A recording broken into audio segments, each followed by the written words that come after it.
The next session is titled Narratives, Language, and Critical Approaches. And the first session the first presentation of this session is given by yours truly and our program chair, Glazier. Please give him an applause.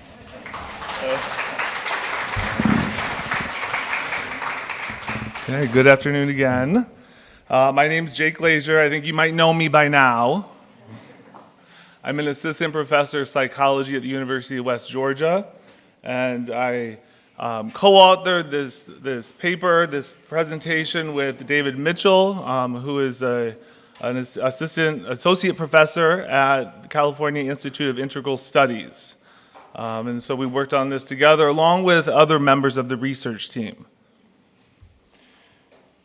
So we're really interested in, I think most of us know the distinction between quantitative versus qualitative research. Okay, so we're taking a qualitative approach. However, the sort of element that I think we're trying to get at and bring to bear that has a bit been present in parapsychological research comes from what's called critical theory.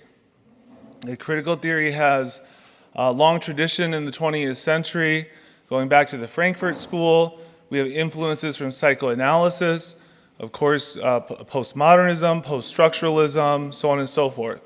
And arguably, I think the biggest influence that critical theory has had on parapsychology would, of course, be feminism. Feminism has influenced, perhaps most recently, the revival of the PA Symposium and then the special issue of the Journal of Anomalistics.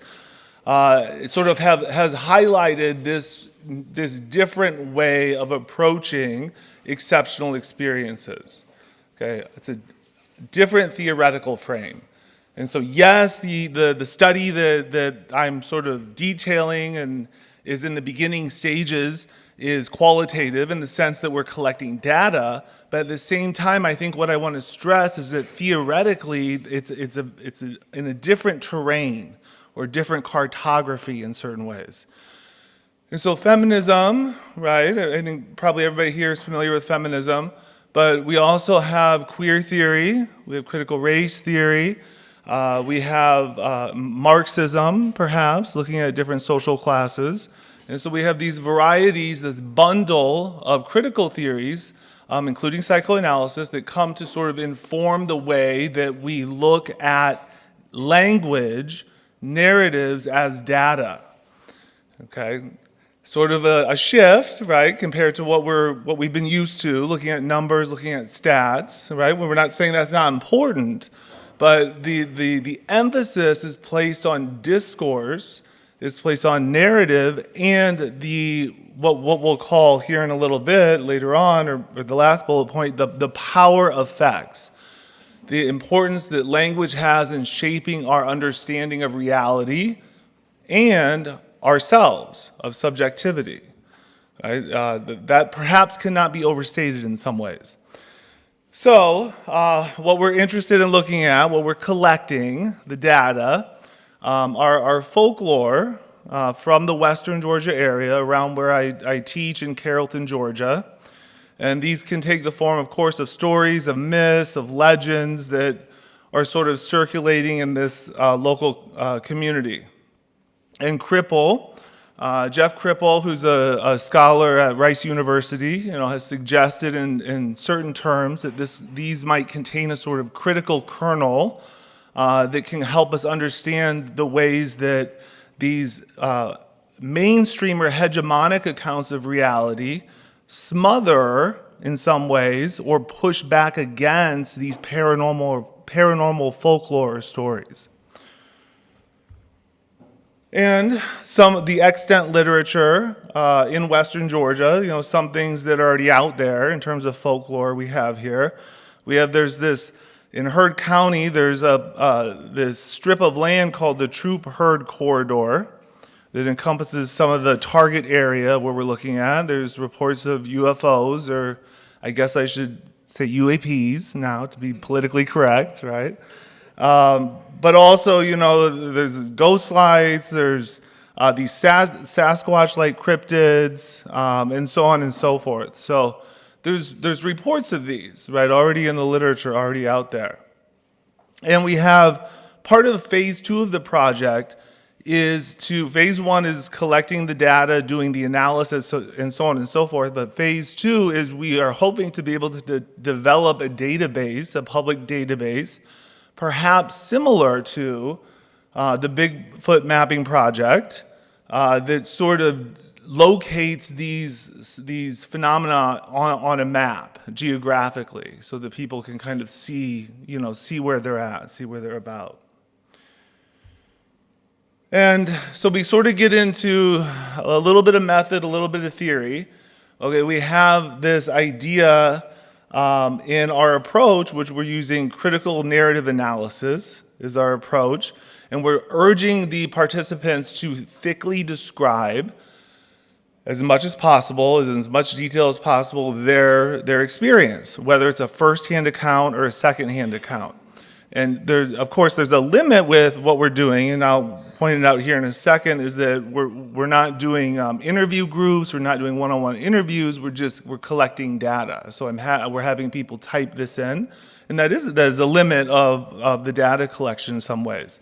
But at this stage, we're hoping to grow the project, but at this stage, we're just sort of trying to develop, get a sense for what's out there and do some analysis on it. But another thing I want to stress is the importance of geographic specificity. And this runs counter, I think, to what I would call legendary science or normative science, in the sense that we try and develop universal laws, universal principles that can then, span geography, span the globe. Okay, so there's something important about situating knowledge within a geography, within a community. Okay, it doesn't have what post-colonial theorists would call this colonizing effect. We're not trying to colonize others, okay, but we're trying to be explicit about what qualitative research might call positionality, about our position within the research. Okay, so that's important. This idea of meta-narratives, or another word we use is hegemonic narratives, these large ideological structures that color the way that most of us see the world, whether not even really consciously. We just assume them. They're just presupposed.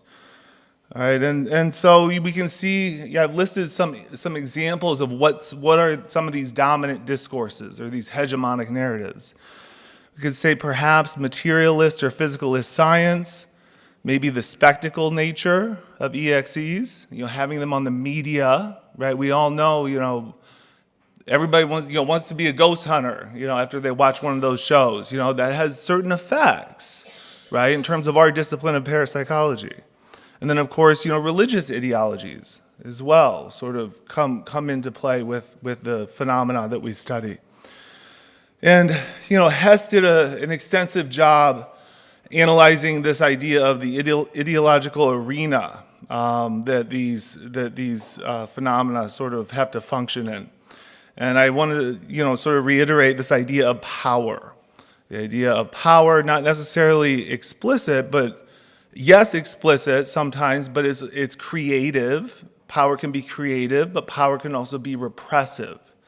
So it kind of works both ways. It's a double-edged sword.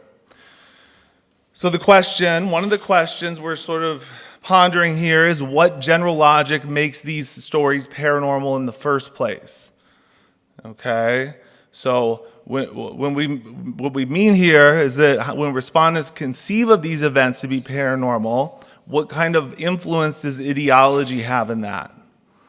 Okay, what makes a believable account? Okay, and of course, looking at the context, looking at the history, how do sociological, cultural influences create this?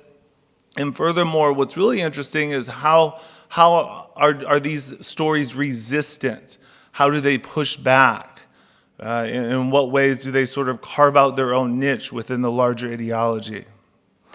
And yes, there's been some attempts in the literature to collate reports of these phenomena in Western Georgia, but they've not been extensive or complete, and so we're hoping to sort of fill in that gap and add on this idea of a critical theory approach. Okay, research question and hypothesis. It's an exploratory study here. We're looking to ferret out potential local folklore in Western Georgia. The research question that's guiding us, what paranormal folklore are available through first-hand and second-hand accounts in this specific geographic region? And our hypothesis is that first-hand and second-hand accounts of these folklore will be both specific. There's that importance of localized, situated knowledges, which is talked a lot about in critical theory and feminism in particular, as well as supportive of broader folkloric accounts or discourse. So, for example, some of the different entities that may be reported. Okay, so just a little bit on methodology. Okay, all right, very quickly, a little bit on methodology. Foucault is one of the progenitors of critical theory. He talks a lot about these accounts as subjugated knowledges. Okay, and if you're interested, I have a book coming out soon called Paranormal Ruptures, where I really use Foucault to try and help us understand the ways that exceptional experiences can upset the hierarchy. Okay, so there's this subversive effect, right? These are buried knowledges, whereas what we would call legendary science has this hierarchical structure to it. So Foucault's really important, this idea of power in discourse. And not just that, but I think, bringing forward a qualitative method, maybe even a new qualitative method in terms of a critical narrative analysis to parapsychology, I think is really, really important. I think it's important to have qualitative representation. And tag along with the work that Robin Wolfett does, that many of the feminist scholars, White, Zangroni, and so on and so forth. So sort of bringing the banner of critical theory forward in parapsychology, along with the notion of qualitative methodology. So to the survey. So we created a survey. So this is where we're at. We haven't done the analysis.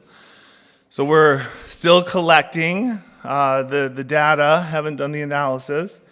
But the survey reads here, this is what the respondent sees. The purpose of this survey is to collect paranormal folklore from Western Georgia. And then we define paranormal. Okay, you can read it right there. And kind of sort of leave it open. Right, and then we're asking the respondent to use the text box to describe as thickly as possible the tale that they report, right? And then the actual text that they see in the survey. So there's 4 chances for them to leave 4 different accounts if they want. We have a first-hand account, right? They witnessed it themselves, and we have a second-hand story they've seen as well. Okay, so we're not quite sure, we haven't gone into the data yet. We're not quite sure how this is going to play out. We did collect some demographic information, which I think will be helpful in our analysis. But we're really interested to look at the ways these discourses and stories, and more importantly, these folklore, are situated locally within these larger structures, these systemic and institutional structures, and exactly what's going on there from a critical narrative perspective. References, and thank you.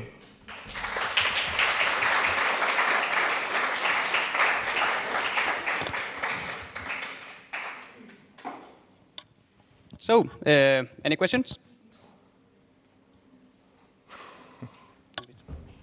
Thank you. I'm really looking forward to seeing what you find. Just one comment. I'm just wondering how much you may have primed your participants by actually naming certain types of exceptional experience in the prompts. Sure, I think that's a valid point. And when we were going through trying to put together the prompt, we sort of went back and forth on that. And it was, do we leave it really ambiguous, or do we want to throw out again in this idea of these narratives that are out there, these paranormal narratives, right? These words are out there. Right? Probably, most people know some of these things like cryptids or UFOs, etc. So I think we'll have to take that into account in our analysis. But I think that's a really good point.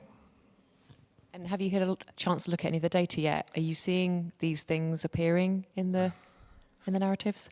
Yeah. Yes. Yep. Cool. Yep. Definitely. Cryptids, UFOs. Yeah. You don't see fairies and elves mentioned a lot in general, but you do in Scotland and you do in Ireland, and I think you do in England and Wales. And I think once you get through this, if you're looking for partners to do this in other locations, I think you would have a really rich canvas in the British Isles. It's just so exciting to hear that. Yeah. Thank you for that. There's incidentally, I can't remember the name of it's an island off south of Georgia where they do talk about fairies. I can't remember the name. There's all these carvings in the trees of fairies. But yeah, thank you for that. Yeah. So the time for questions have ended. Thank you very much, Ik. Okay. Round of applause for our program chair. Thank you.